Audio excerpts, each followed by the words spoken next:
Assalamualaikum warahmatullahi wabarakatuh. Perkenalkan, nama saya Muhammad Zikri Fadilah dengan nomor induk mahasiswa 2108304076. Di sini saya akan mereview salah satu Al-Qur'an milik saya, di mana Al-Qur'an ini diberi oleh kakak saya sendiri ketika saya ingin memasuki salah satu pondok pesantren yang ada di Ciamis pada tahun 2018. Dan terkait harganya itu saya kurang mengetahuinya karena saya diberi oleh kakak saya sendiri. Mungkin jika ingin mengetahui harga Quran ini bisa dilihat di online shop atau di toko-toko Al-Quran terdekat, bahkan di Gramedia pun ada. Nah, Al-Quran ini termasuk kategori mushaf cetakan Singapura karena dicetak di Bandung. Nah, selanjutnya itu lanjut ke aspek struktur. Aspek struktur Al-Quran ini yang pertama ada manzil. Manzil di Al-Quran ini tuh bisa 7 hari 1 kali hatam ataupun 1 kali hatam selama 30 hari. Nah, selama 30 hari itu setiap harinya 1 juz, atau yang 7 hari hatam itu bisa dimulai dari Al-Fatihah sampai An-Nisa atau Bas sampai Yunus dan seterusnya. Untuk juz, struktur juz di sini itu dimulai dari sebelah kiri. Juznya itu ada di sebelah kiri atas, dimana Al-Quran ini kategori MSI. Nah, untuk hizibnya, hizib terdapat 60 dimulai dari Quran surat Al-Baqarah dan diakhiri di dalam surat Al-Adiyat. Itu hizibnya itu secara berurutan dari 1 sampai 60 berurutan. Untuk selanjutnya ada ruku atau makro, diawali di dalam Quran surat Al-Baqarah ayat 7.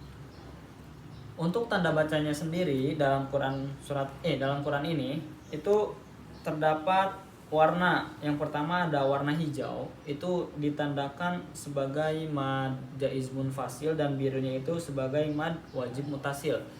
Bahkan ada juga tanda baca atau ayat sajdah tuh disimbolkan dengan gambar mimbar.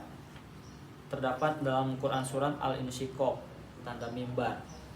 Nah, untuk perbandingan jumlah ayat itu dalam Quran ini terdapat 6.236 ayat, di mana Al-Quran ini mengikuti mazhab Kufi yang diriwayatkan oleh Hamzah bin Hubaib bin Ziyad dari Ibnu Abi Abdirrahman bin Habaib As-Sulami.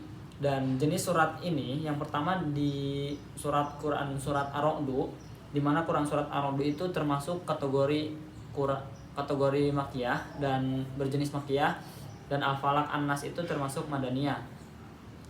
Nah, setelah itu bahwa Quran ini itu termasuk MSI atau Mushaf Standar Indonesia. Setelah dianalisis semua struktur di atas tadi yang telah disebutkan oleh saya, bahwasanya Al-Quran ini termasuk Quran dominan kecetakan MSI atau Mushaf Standar Indonesia. Nah, untuk siapa Al-Quran ini dipakai? Nah, Al-Quran ini direkomendasikan untuk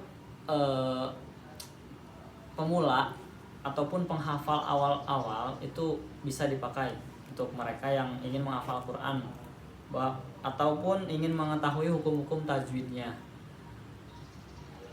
Mungkin sekian yang dapat saya sampaikan.